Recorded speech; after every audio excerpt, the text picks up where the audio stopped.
धरती के गीत।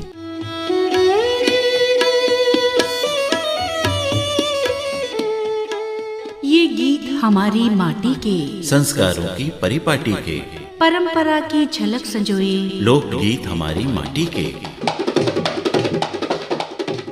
कुछ आंसू हैं, कुछ खुशियाँ हैं, कुछ मौसम हैं, मनबत्तियाँ हैं, मेले भी हैं और नदियाँ हैं, कुछ झूले हैं, अंगनैयाँ हैं, पूजा भी है, त्योहार भी है, ये माटी का आधार भी है।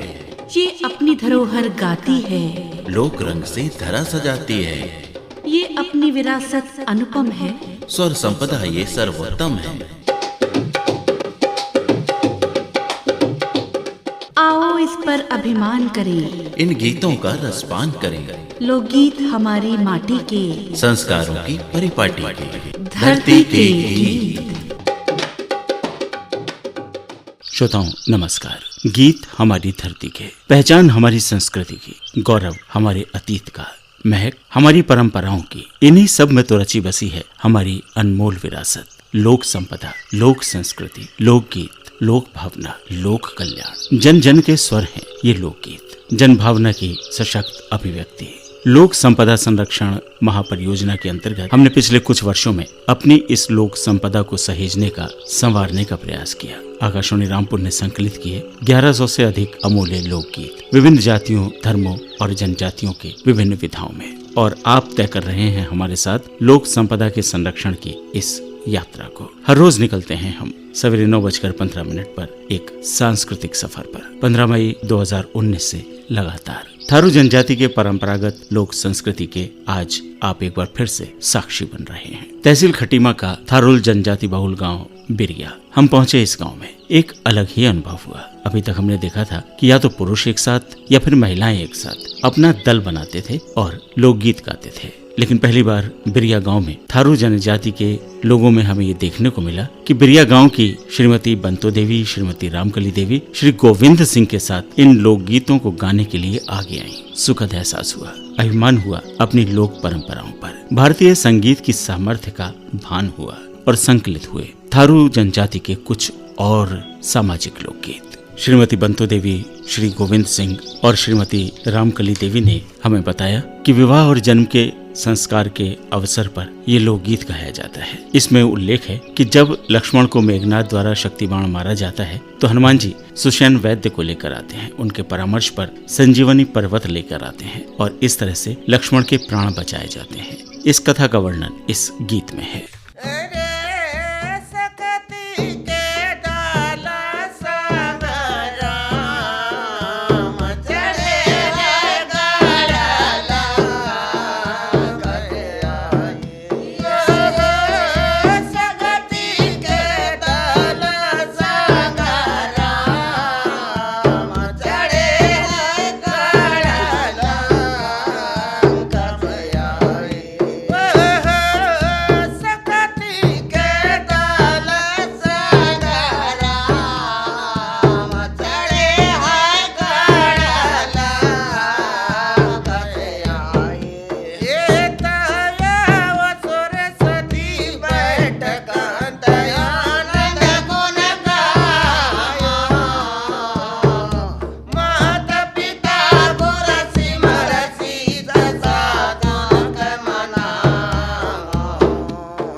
ये जो लोकगीत अब आप सुनने जा रहे हैं इसे ढोल गीत सादा कहा जाता है। इसमें भी वनवास के दौरान राम, सीता और लक्ष्मण के प्रसंग उल्लिखित हैं। ये गीत थारू समाज में दोपहर में गाया जाने वाला गीत है। वनवास के दौरान जंगल में सीता जी जब थक जाती हैं तो लक्ष्मण से धीरे चलने को कहती हैं।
बारामासी लोकगीत थारू जनजाति की लोक संस्कृति की विशेषता है। ये बारामासी भी दोपहर को गाया जाता है।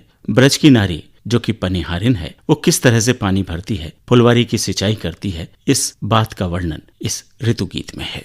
अरे अब पानी का चली है बिराजाना, रातों परिधाना, पानी का चली है। ए यारी पतारी कमारा लपकाए मोहला बगे लगता सोहा।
ऋतुओं में अनूठी है सावन की ऋतु, जो अपने साथ हरियाली लेकर आती है, झूले लेकर आती है। ये गीत सावन में झूला झूलते समय थारू जनजाति में गाया जाता है। इस गीत में भाव है कि नदी के किनारे बेला और चमेली के फूल खिल उठे हैं, और अब ये जानने का प्रयास है कि ये बेला, ये चमेली, ये अनार किसने बोए। ओ नदिया किनारे बेला किन्ने बोए, नदिया किनारे बेला किन्ने बोए, बोए हन नदी के बीच मन हरे हरे, नदिया किनारे बेला किन्ने बोए, नदिया किनारे बेला किन्ने बोए, बोए हन नदी के बीच सो नदिया किनारे,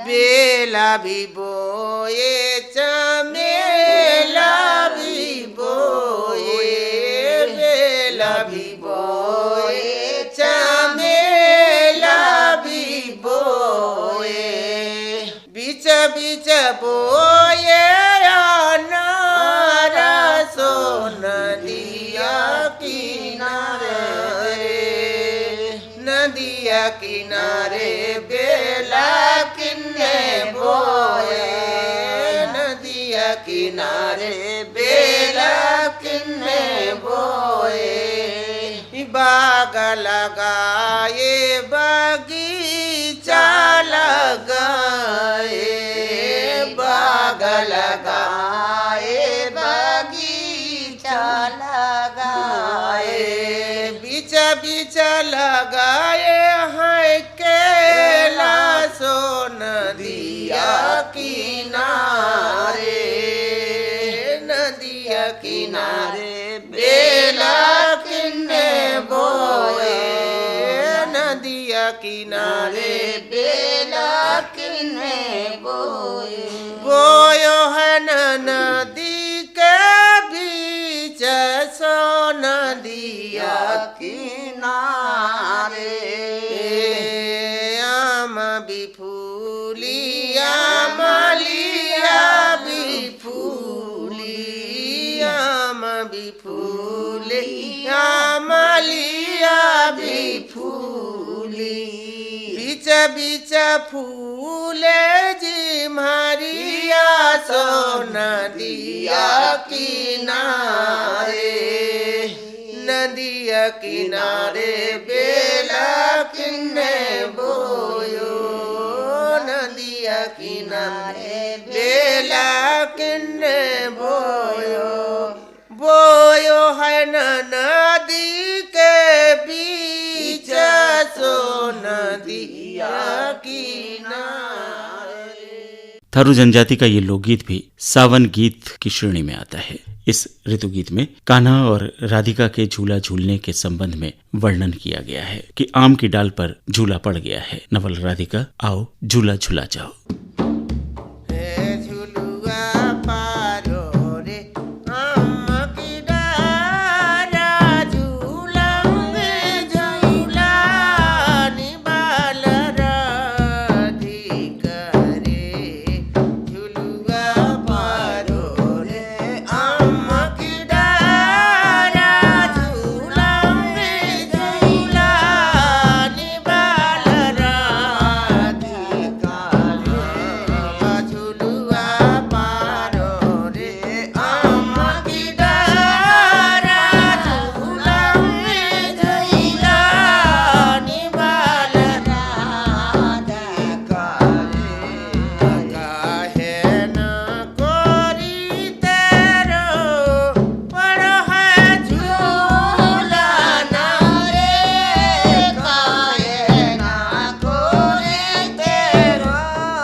थारू जनजाति में विवाह संस्कार के रूप में मनाया जाता है। सभी परंपराओं का पालन होता है। इस संस्कार गीत में विवाह के समय दूल्हा दुल्हन को दूल्हे के घर में जब सिकटोरा लाया जाता है तब इसे गाते हैं। इस गीत में भाव है कि विवाह के समय दूल्हे के घर में सिकटोरा लाया जाता है। तब ये पूछा जा रहा है कि जल्दी से आओ, किसको ये सिकटोरा देना है ये बताओ। कद झुलानो रे दुल्हा, कद झुलानो, कद झुलानो रे दुल्हा, कद झुलानो। ताम तमड़िया बहू गए तेरी जहे दे झुलानो रे, जहे दे झुलानो, कद झुलानो रे दुल्हा, कद झुलानो। हंस हंस कर तेरी दादी पूछे रे दुल्हा, कद झुलानो। हंस हंस कर तेरी दादी पूछे रे दुल्हा, कद झुलानो। ओ ताम तमेरी बहू गए तेरी जहे दे झुलानो रे, दादी जहे दे झुलानो, कद झुलानो रे दुल्हा, कद झुलानो, कद झुलानो रे दुल्हा, कद झुलानो। हंस हंस कर तेरी चाची पूछे रे दुल्हा, कद झुलानो।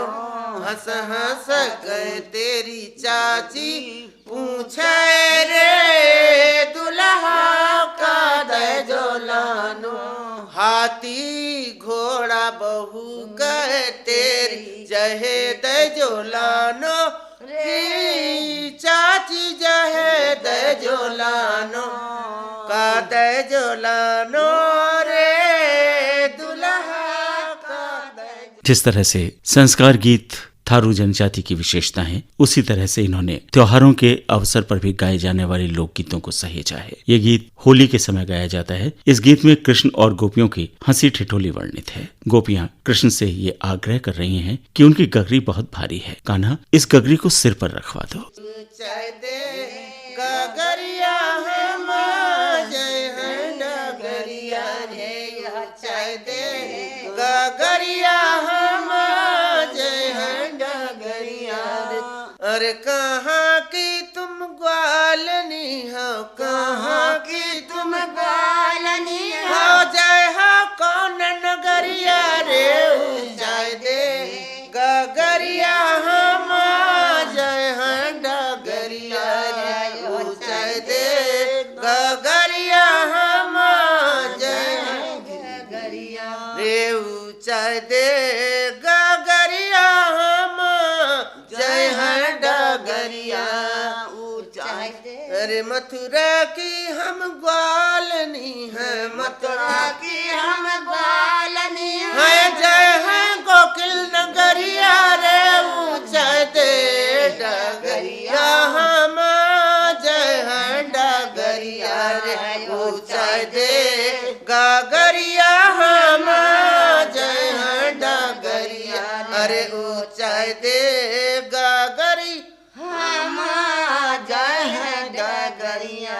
अरे बीच मिलो है बारो कन्हैया, बीच मिलो है बारो कन्हैया, झपटक पकड़ी बैया रे, चाय दे गगरिया हम जय हैं डगरिया रे, चाय दे गगरिया हम जय हैं डगरिया, चाय दे गगरिया हम जय डगरिया।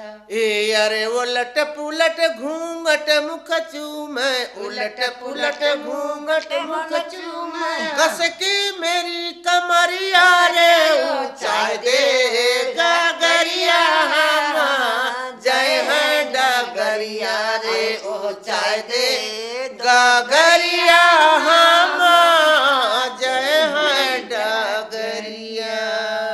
लोकगीत गाते और लोकगीतों को सुनकर आनंद उठाते हुए थारू समाज की भावनाएं उनके चेहरे से अभिव्यक्त होती हैं। ये जनजाति लोक परंपराओं में कितनी समृद्ध है, कितनी अनमोल है हमारी ये विरासत, बस गुम थी, खो सी गई थी कहीं। थारू समाज के इन लोक कलाकारों श्रीमती बंतो देवी, श्रीमती रामकली देवी और श्री गोविंद के साथ बहुत कुछ याद आया। हमारी इस लोक यात्रा का पड़ाव आज इसी स्थान पर।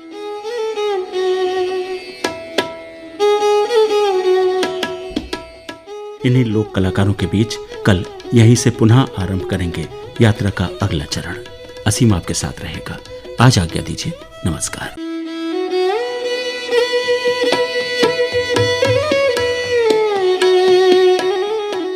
धरती के गीत।